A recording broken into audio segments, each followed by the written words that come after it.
he made kind of like that Rastafarian connection. You feel me? Like, I'm not gonna. I mean, Malcolm said it himself.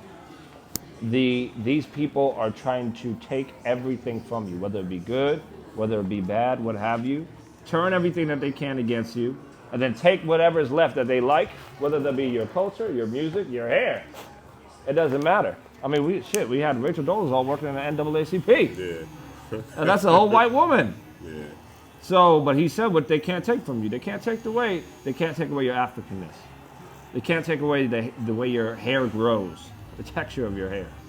They can't take away the fact that when you take a trip to Nigeria or Ghana, that these people are embracing us, that they love us, not just because of our culture and what we've done, but because we prepared a place for them outside of the continent. You understand what I'm saying? Yep. They try to erase that connection and say, African Americans and Africans don't like each other. I mean, maybe that was in some way true during the crack epidemic, but today I find that it's just not true. Yeah. You know what I mean? I mean, how could you hate someone that looks like you if everyone where you from looks like you? Yeah. It's different for us, though.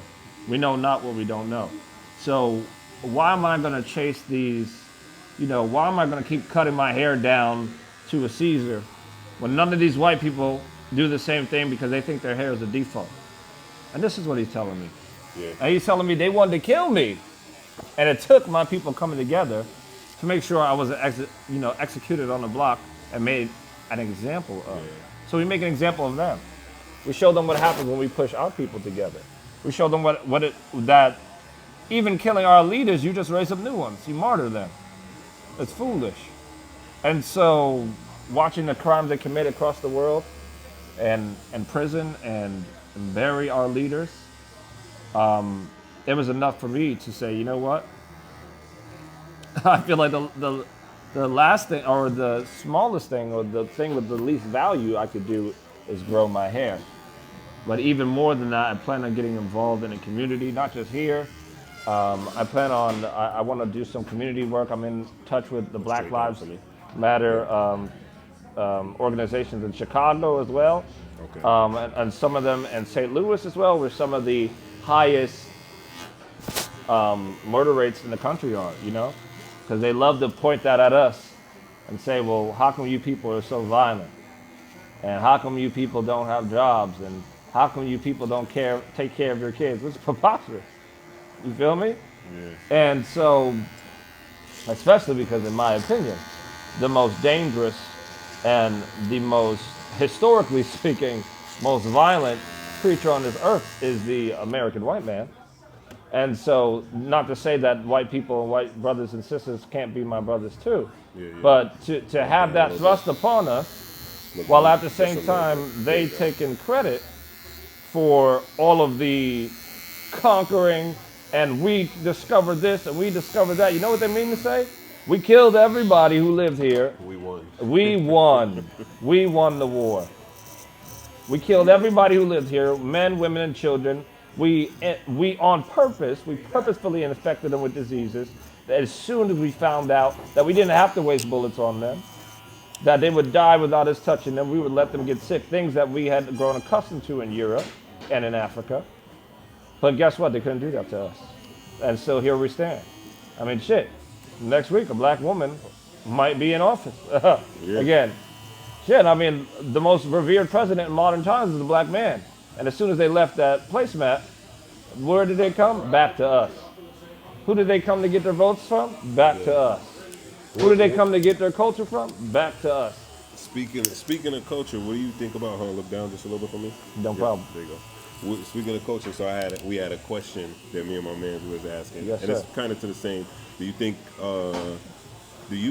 that hip hop has done more good or more harm for the black community? I think it's all a matter of perspective. Okay. I feel That's a like, fact. you know, I love that word perspective. Thank you, brother. I use it all the time. Exactly, because It everything does is come down to perspective. that. Exactly. I always say like perspective and proximity. It always, you know Exactly, what I'm because if you asked me this question in 1979, where all the rappers were still selling dope, and the only ones who could afford to put their lyrics and voices on tape decks were the people who were making money off of drugs, then I would say absolutely it's destroying our people.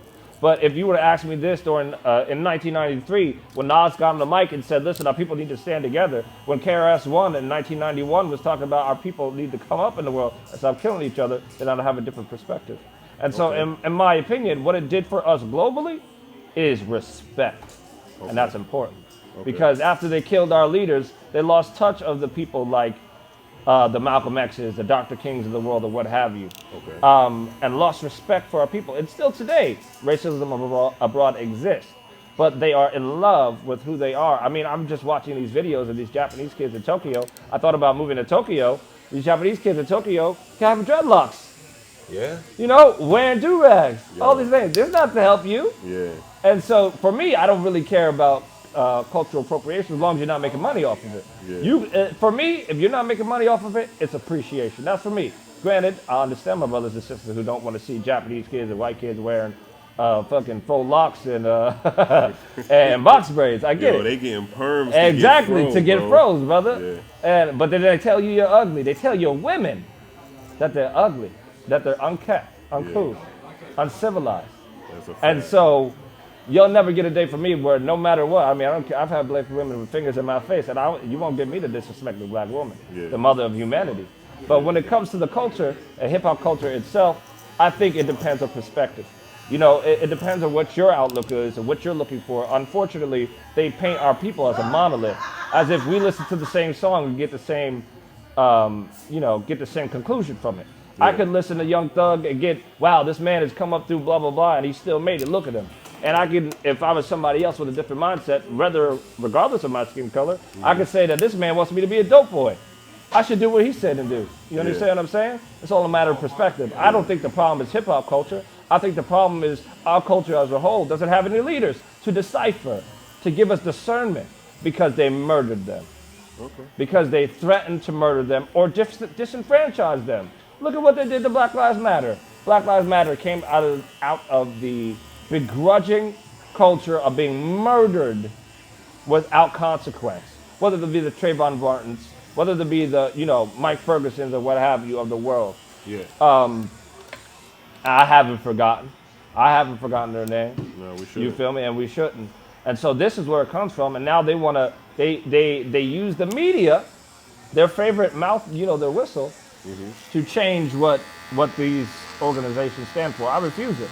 I refuse to go on TV and say, it has to be known that we only participate in peaceful protests. In my opinion, I'm a follower of the Honorable Elijah Malik, Al Shabazz, Malcolm X. I don't believe that you having to say that you are or non-violent is what makes you someone to be listened to. In fact, I believe we need both factions. We need people who will say, I want to come together with you, and we need people to say there will be consequences if you continue the murder and slaughter and the taking of our and raping and pillaging of our people and our culture. But hip hop culture, Ballad of the bullet. exactly. So, but hip hop culture, in my opinion, I feel like in some ways it's brought us together. In many ways it's brought us together. Many that they don't understand, that they don't agree with, because some of us wear our pants low and some of us tilt our hats to the side and some of us wear our oversized shirts, and they don't get it. But when I see it in a space where there's nobody like me and in walks my culture, I feel at home. Yeah, you feel more comfortable. I don't feel like this brother's gonna hurt, kill, and stab or wound me. And you know what? The sad truth of it is, if he did, I'm more likely to get justice against him than any white man who will do it. Yeah.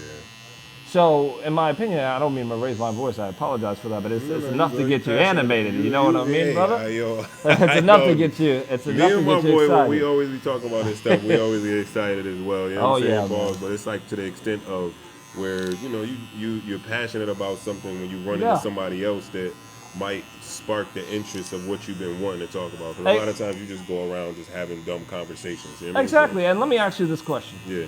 What is hip hop? Hip hop is a mix of ancient Afro cultures mixed with this American condition. Who created the addition, this condition? The American white man. Who hates on this culture the most? The American white man. So if the American white man doesn't like how we express the daily struggles and the daily culture that we live in, this is what you made me. Then you change the condition, and you'll listen to the lyrics change, and you'll listen to the nature of the culture change. Until then, you are in no moral position to point your fingers and say your culture is either violent or benign. It has no positive standing in your community, which is, in my opinion, ludicrous. What is the white man giving to us today? What is the white establishment giving to the black person today? Except a template of, you should be more like us, so then I grow my hair. You should be more like us, so I make sure my nose is prominent. You should be more like us, so I make sure they can see these lips, so they can see Africa in my face. I make sure I wear my name proudly. And I'm getting rid of my last name. I'm not gonna wear the name Thomas with me until I die. That's not who I am. It's improper. It's not proper. I'm not gonna wear the name of the person who thought he owned my ancestors, but no one can own anyone. So I don't believe in that myth of ownership as well, but this is what they tell us.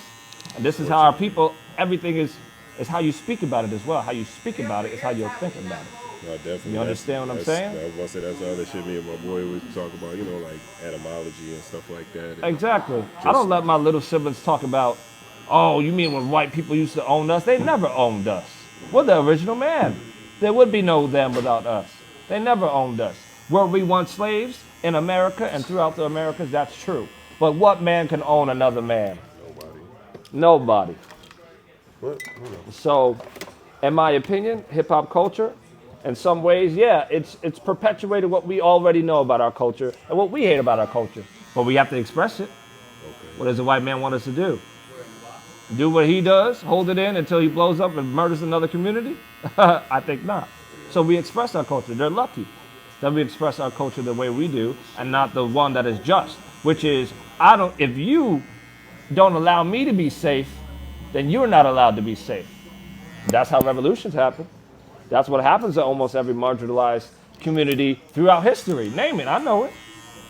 So they are lucky. In my opinion, I think we should express it in their face. And guess what? Their kids love it. Their kids love it. That's the exactly. They want to be like us. About it. That's what stressed them out the most. Oh, come on. They want to be like us. They look at us and they see the future. Everybody want to be a nigga, don't nobody want to be a That's what I'm talking about.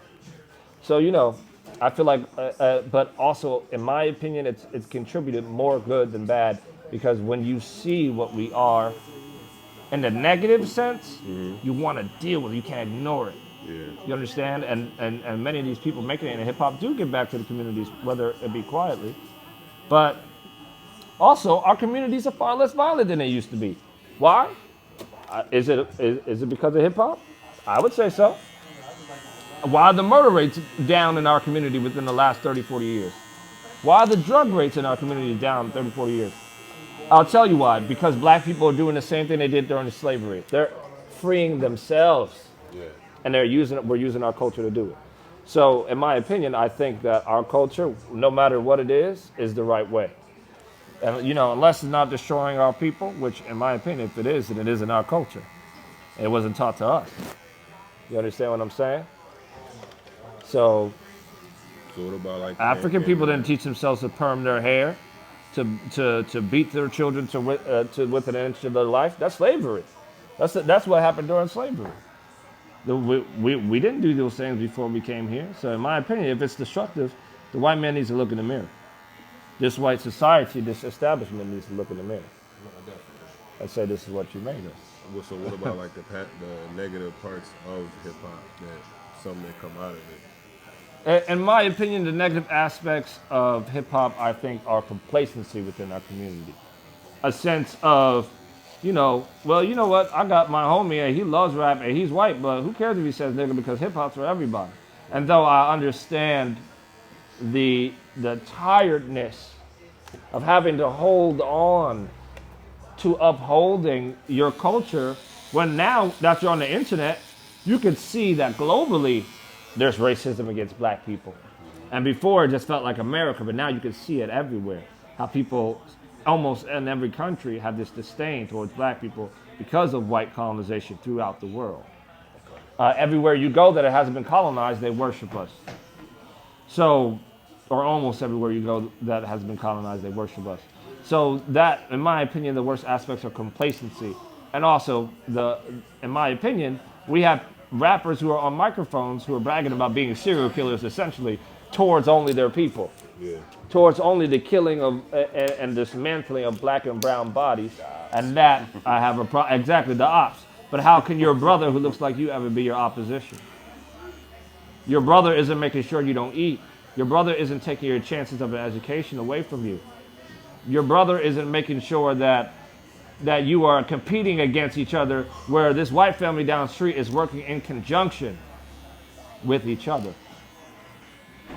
So that's my biggest, problem. It makes me uncomfortable when I hear them being proud of murdering their brothers and sisters and taking advantage of their brothers and sisters. But then I look and say, who taught you this? And then I think they should take ownership, of course. And I feel like black people are harder on themselves. Oh yeah, there has to be accountability. And we have to raise leaders who aren't afraid. And unfortunately, to say this, as a marginalized community and fear for their lives, we have to raise leaders who aren't afraid to die for what they believe in. With that being said, and that's with any revolution, whether it be a bloodless or a bloody revolution, you have to be ready to shed blood. With that being said, that's just me. Not everybody agrees with that. But with that being said, we do have to take accountability, but they talk to us like we don't. Of course we do. We live in these communities. They don't. They segregate us. We're more segregated today than we were 50 years ago. How can that be? Because everything that they're doing, these thoughts, the fact that we even have to have this conversation and defend hip-hop and defend this culture is because of this narrative that they paint. And I reject it because they created it and they allow it to happen. Do you think if the white man wanted to change the way that we live in this country towards them and truly connect these communities, that it wouldn't happen overnight? Overnight. I mean, we're talking about the most esteemed, the richest country in human history, the greatest military in human history. There is nothing that can come past it. And it would happen overnight, but it hasn't. Why? On purpose. Look at how they're destroying our community, our environment. Look at what they're doing with global warming. Who's going to suffer the most? Us. Who's going to suffer first? Us. Not them. They have their plans. And many of them are rich enough to plan on dying soon with all their money in their pocket, like pharaohs. Except it doesn't follow you, brother. So they don't care. So why should we care? I'm not going to defend our culture to them. The bad aspects of it, we take ownership and we confront these people. These leaders exist. But they are not sensationalized the same way that they sensationalize our downfall. Yeah. Because that's what they want us to focus on. Because if ever we knew how great we were, why would we ever aspire to be like them? Why? I don't know. I mean, I've been taught about our history. Exactly. So I'll focus on more on us. And, Exactly. I mean, there are certain hair salons that wouldn't exist if we knew how great we were. There are certain perming companies that wouldn't exist and skin bleaching companies that wouldn't exist if we knew how great we were. And the beauty of it is hip-hop today especially is helping us wake up to that. And the internet is helping people wake up to that. There's no excuse for ignorance. So that's the problem, because you can't be ignorant today. You can just be complacent. Information is everywhere. And unfortunately, there is a faction of hip-hop that does breed complacency. I don't want to be better. I want to suffer. And I, in my suffering, would like to watch others suffer. And that's not exclusive to our people. But it is destructive in whichever community it's in. I feel like it's like kind of, just stay still for a second. No problem, brother. I feel like it's one of the main things with all cultures right now, like you said, you know what I'm saying? Like everybody just after that money. And that's what I'm saying. Like I got this one project I'm working on right now. Yeah. It's like talking about like branding and stuff like that. Yeah. Well, why do our people have to do that? You don't want to know one of the reasons I wanted to move to Japan or Paris or what have you? Is because they're not living the way we are. They're not thinking, how can I get rich quick and how can I put all these dollars and ducks together? Why? Because they take care of the people. I mean, listen, we don't even have, our taxes, as much as we get out of taxes, we have some of the highest taxes in the world, and we don't have universal health care. And who suffers the most? Black and brown communities. Yeah. Why don't we have that? Why are we forced to live paychecks? Why are 70% of Americans as a whole, and 80% of black people living paycheck to paycheck? Why? In the richest country ever. It doesn't make sense. It can't be because black people are exclusively or especially either violent or uneducated or just unequipped to be great. We created our people, created some of the richest, most well-developed and esteemed kingdoms and empires the world has ever seen. Need I even go further with that? So, of course we can. And in my opinion, the reason we have to, in itself, as much as we give into this country, is a travesty, but it's on purpose. It's on purpose. It's systematic. None of these rich white folks live the day-to-day that we do. They don't even have to see us. I lived in LA for 3 years. Man, when I was with some of my rich white folks and my rich Asian folks, and when I was with some of these friends, they don't even understand that people are living in tent cities throughout the city. Yeah. They don't even see it. They don't even understand what mama's home cooked meal is. Well, why don't you just get it catered? Because it don't taste like mama's. They don't even understand what I'm saying because it's a different world and they created it. So why would they ever come to our world and make it better for us when they don't have to?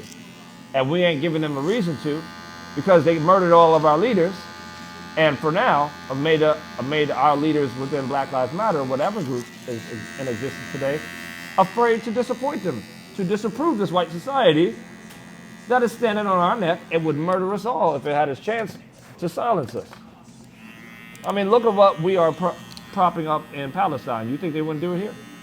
If it meant that it would line their pockets? They've done it before. There's a lot of They're doing it silently. Exactly. They're doing it silently. Why are our black, brown, and brown boys and girls being imprisoned at the rates that they are? And we're 14% of the population. That don't make sense. Why are we getting left back in rates you haven't seen before? Fire, brother. Fire, perfect. That's literally what I was looking for. Literally. Got you, bro. Yeah, nah, but I mean, I definitely hear what you're saying, man. Yes, sir. I don't disagree. That's why I wanted to ask, just because when you said the whole part of the Black Panther, you know what I'm saying? Yeah. We was literally just talking about something earlier, but it was something separate. Yeah. It was like, they was like talking about like Young Thug and like, you know, other situations.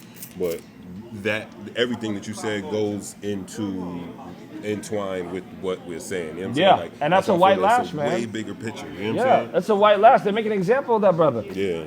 Why? What? It's and I'm following the case. It's so silly. You know, there were cases that were more difficult to prosecute and got thrown out for people who were being, like I said, who are Black Panthers, who were being accused of things that get them executed. And those cases are thrown out. In this case, I mean, though, listen, if he's convicted and he's doing wrong, by any means, but they are making an example of him. Yeah. To say to all of these people in hip-hop, how many of these, I don't know a hip-hop rapper today who is big, who hasn't made at least one song in some way to uplift his people. Or made some move in some way to uplift his people. Yeah. So to make an example, don't think that you are going to raise the ghosts of the Malcolm X's and of the Black Panthers and what have you. We killed we killed all those niggas, and we'll kill you too, and we'll prison you too.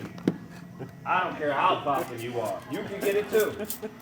I mean, shoot, look at what Boeing just got away with killing 2 of its prior employees. Who? Boeing, and the government's acting like, yeah. I don't know what you're talking about. Yeah, no, I heard about that. That's nuts. You already know, brother. Yeah, now we definitely got a link, man. Yes, sir. Yes, sir. Let me give you what you need.